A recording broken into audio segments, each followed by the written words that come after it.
Good morning to all of you. Mr.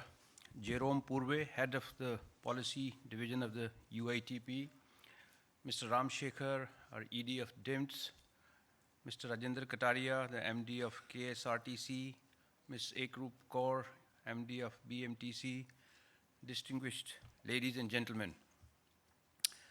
I am indeed very happy to be here today morning and would like to congratulate DIMTS and the UITP India as also the international representative of the UITP here to bring all of you and us together here. Mr. Ram Shekhar was explaining to me that the audience includes bus manufacturers, people representing different think tanks, bus operators, the state road transport undertakings. I would hope that we have in India more city-specific undertakings, but the few cities that we have already the BMTC, the DTC managing director is here in the hall. Few other cities have their specific city road transport undertakings, and I'm told that as the two-day seminar progresses, more people would join in, and being the inaugural session, the people are just about stepping in from different parts of the country.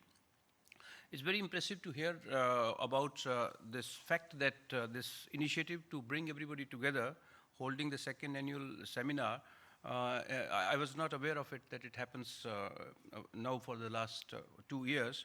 I think, as the previous speakers have said, that in the bus sector, there is so much knowledge to be exchanged between the government agencies and those who have the domain knowledge, be it bus operations, how to have more intelligent solutions, that too much of interaction is actually required in my view, and the smartness will lie that the cities and states which can pick up the nuances of the urban public transport and can integrate it into their bus operations within the cities, those cities will eventually try and do better.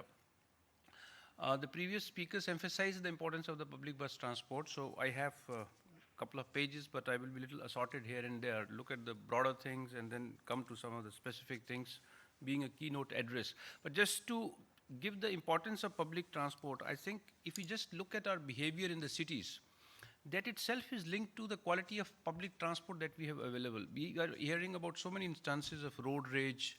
Why do people get angry on the roads? Because cities have created a different type of life pattern. Now, you would have less time. The public transport is either developed or not developed. You're in a hurry, people are using personalized transport, and when they can't make to one place to another, they have all type of behavioral problems. Replace it with a well-established public transport system where you know that your bus is going to come at this time, and with technology solutions, now if you know that your bus is delayed and you know from home itself that the bus is 10 minutes away, you will plan your things differently, and your interaction with your day in the city would be different. Some of us, and many of you have perhaps lived for short or long intervals abroad, and in the European cities where the bus transport is developed better, or the public transport is developed better, you can fairly plan your day in a manner. You also systematically allocate a good part of 1 hour, 1 hour 15 minutes maybe in the morning and 1 hour 15 minutes in the evening. But then you know that that dedicated 1 hour is not a frantic search at discomfort, unease, and things like that, and you do the travel.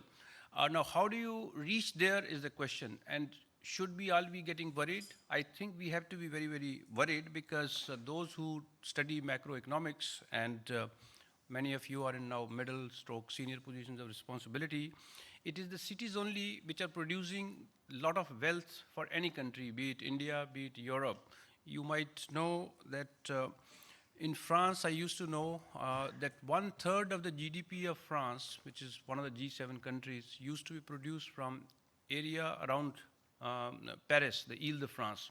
In India, Bombay and areas around Mumbai, Bangalore and the area around Bangalore, Delhi and the area around Delhi, they produce significantly large amount of GDP. Now, that is because cities are more efficient producer of goods and services. So in the coming years, as you all know, that in India we are moving towards this urbanization, and therefore more and more people in the cities, and therefore the need for a public transport system.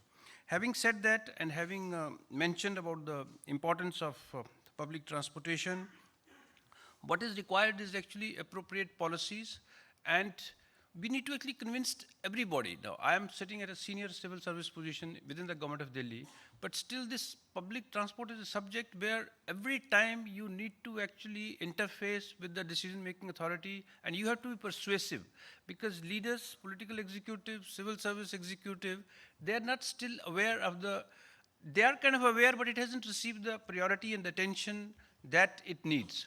So far, even if we talk of our Association of Road Transport Undertakings in India, we'll talk of the State Road Transport, Association of the State Road Transport Undertakings. But since last 10, 15, 20 years, when cities have gained in population very much and the economic activity has boomed in India post 91, there is actually need for dedicated city operations. And city operations are entirely different than the state operations actually. In state operations, my personal view is that once the bus fare is fixed and the buses are available, more or less you would do it in a, you will recover your costs also, unless the state government puts restrictions that you can't increase the fares. But city operations are not like this. I mean, you have a fare structure which should be affordable to poor people, to rich people. You have to run the service in the morning 5 o'clock, you have to run the service at 11 o'clock. Whereas in the government side, if I have opposite to me the chief executive who is running the bus operation, he will say, well, I need this much money from the budget. And I as government will say, no, your operation is not efficient, and therefore I'm not going to give you this money. Now this is repeating in every city. Now in some cities, they're just hearing it and then no attention is being paid to it. So what do? We have to, we can't leave it like that, because the quality of life, and I would say that when I look at any city, I feel that a city has 3, 4 very important things. If a city doesn't have sewerage system, it's not going to function. If it doesn't have water supply, so water supply, sewerage, educational facilities, health, roads. These are kind of recognized that any city should have that. But an efficient urban public transport, is there so much attention in every city? Not so much. In India, we have talked in metros, Delhi, Mumbai, Bangalore, Madras, but you talk of cities like, I come from Jammu and Kashmir. There are cities like Jammu, Kathua, Meerut, Bulandshahr, Nagpur. What kind of urban transport systems are there? They're not so developed. So this is a huge amount of work in front of all of us who gets concerned about this subject, and therefore a subject which was relevant already 10 years ago, but it's good that we recognize it on day-to-day basis now, and I think great that we should all take forward our work from here and see that how public transport can evolve in India. Fortunately, there have been good programs of the government, as you know, those who are associated with the government. The JNNRU program of the government of India, which was implemented in the last 5, 10 years, brought about a big policy change to give push to the urban transport in India. Now, that has triggered this bus induction into cities and quality bus induction into cities, which I think has been a great news. It has resulted in some capacity building, organizations have come up, and more should happen. The current program, which replaced the JNRU now, the Smart City program and the Amrut, some of you might be aware, it has relatively more emphasis on other sectors of urbanism, but there is a window for the urban transport as well, a smaller window. But it's also to be expected now that urban transport, since the state governments provide it and the city administrations have to provide it, they are the ones who have to show enthusiasm, rather than only expecting perhaps the federal government to be providing support in this direction. Having said that, yes, you all heard the representative. Fortunately, the previous speakers, one spoke specifically on behalf of, not specifically, that represents the Bangalore City Transport Corporation, and we had Mr. Kataria, who spoke more about the Kerala operations. The importance of technology and how the technology will be made possible. It's all there, so I'm not going to speak too much on it, but I feel that every 6 months, every quarter, every road transport undertaking or any government organization should really be making now plans. And I think there are suppliers in India of this technology, the GPS systems to put the timetables on the bus stops, and all that has to happen so that the urban transport works in a better manner. There were some interesting figures that were mentioned over here. I didn't know this comparison, that the Indian Railways carries less passengers than the total number of passengers carried by the Association of Road Transport Undertakings, which is itself very interesting. But the lesson that the takeaway from this is the following: for for policymakers and those who will interact with policymakers to change the policy. In Delhi, for example, we have a well-developed metro. There are only about 7,000 buses operating in Delhi with the DTC and the cluster buses. The metro is doing about 2.5 million passenger trips every day. The bus system is still doing about 4.5 million passenger trips a day. So, if you look at the investments in the bus sector in the last 2, 3, 4, 5 years, they are not as huge. So somehow the public policy has got convinced that you could make investments of thousands of crores for the metro systems. But when investments, even at a slightly lower level, are required for the urban bus operations, there is more debate, and somehow the other collectively system has been up until now less forthcoming. But you look at the contribution of the bus system, as I just gave the figures, 4.5 million being carried by the Delhi's bus system, and 2.5 million or so being carried by the metro system. Now, so therefore, how do you design your fare structures and how do you get more money for the buses? This has also to be understood. Some people, in my opinion, naively believe that you don't need to spend money from the public budget into the city urban bus operations. If there are cities and if there are organizations which have made this possible, I think that should be a subject of discussion for an hour or so in a seminar like this, so that cross questions can take place, and those who can't run that, they learn from them. But having said that, I think another thing is there, that while you might need some budgetary support to run an urban operation, if the total expenditure is 100 in a city bus operation, and let's say 20 is the contribution coming from the taxpayers' money, the remaining 80 that you are getting, or whatever 20 is coming from the public taxpayer, the public sector undertakings and the city operations, the units that are running that, they have to see that whether all that is required to render their operation efficient is happening within the organization or not happening within the organization. I think, considering that a lot of this has been driven by the public sector in Indian cities, there are inefficiencies and they need to be addressed. There would be land parcels lying vacant, there will be some built up space lying vacant, there would be possibility of an area to be developed for a commercial or a profitable operation.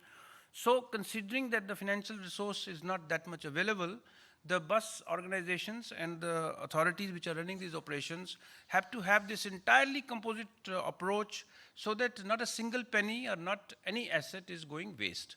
And how to do this thing? This we have to look at the experience, either learn our own through reading papers, or quickly have interchange and exchange with the city operations within India.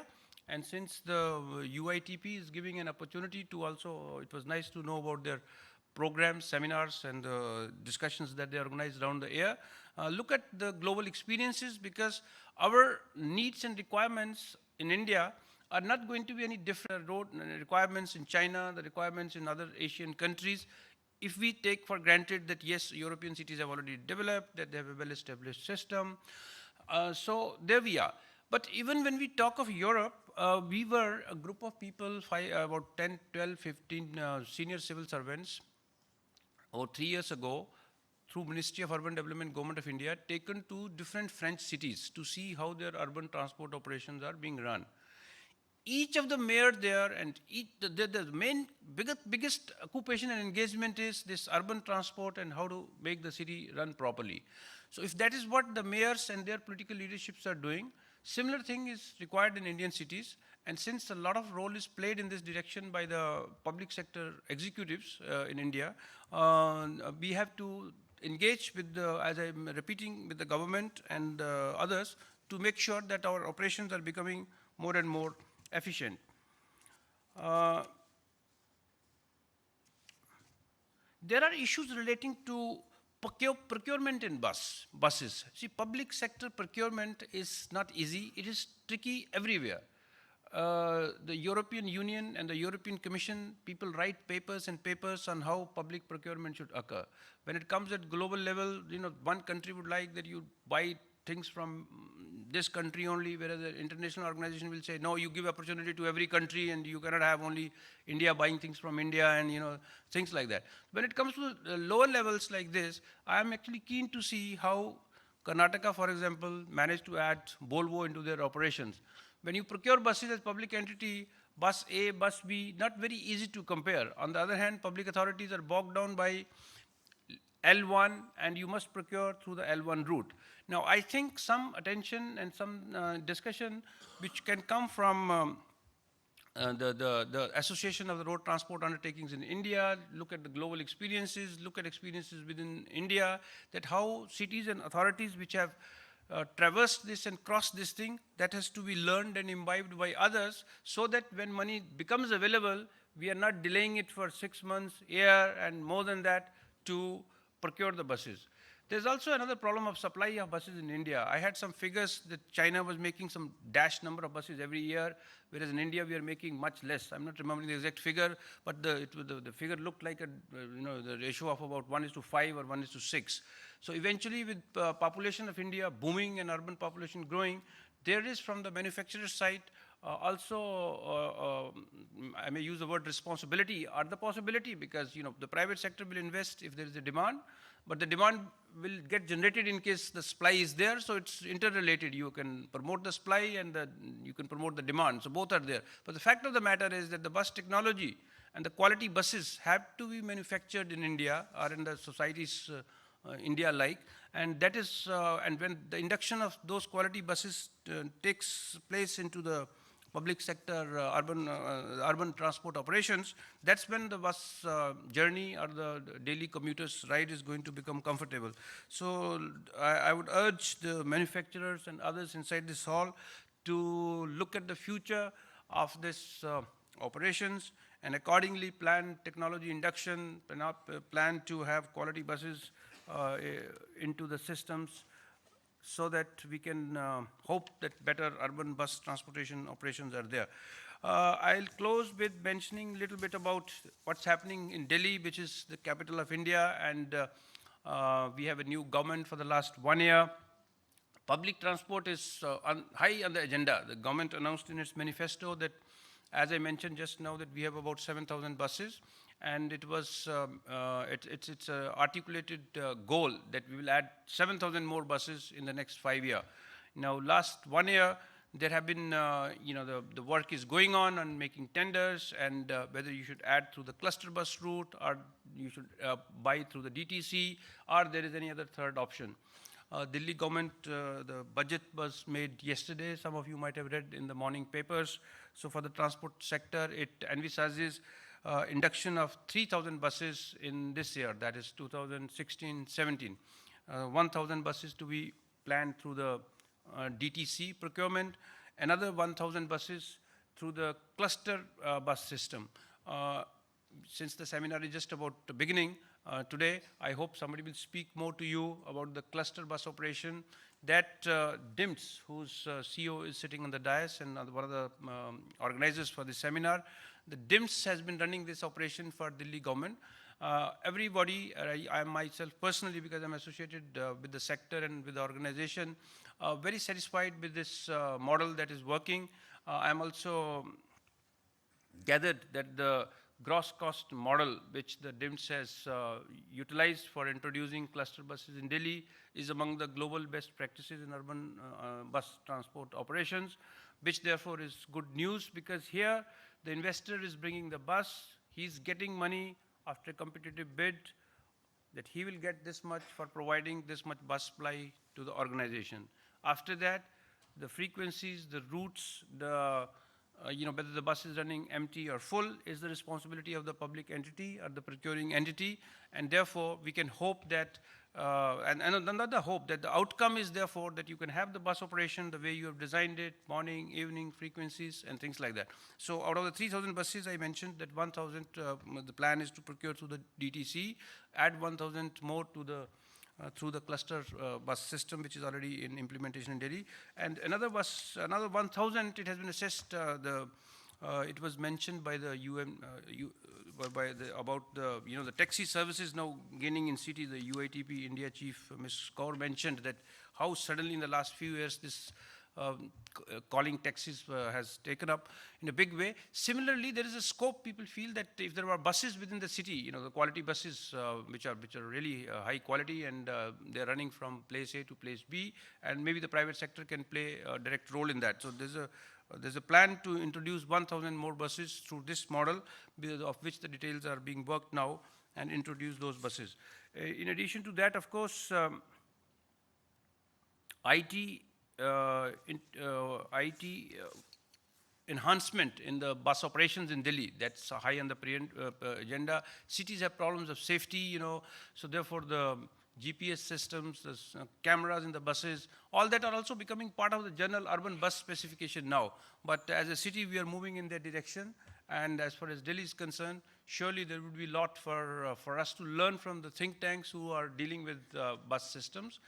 Our interaction with the manufacturers, our interaction with other policy experts, and I would, in as much as request the participants who have come from other places to go back with learnings from here.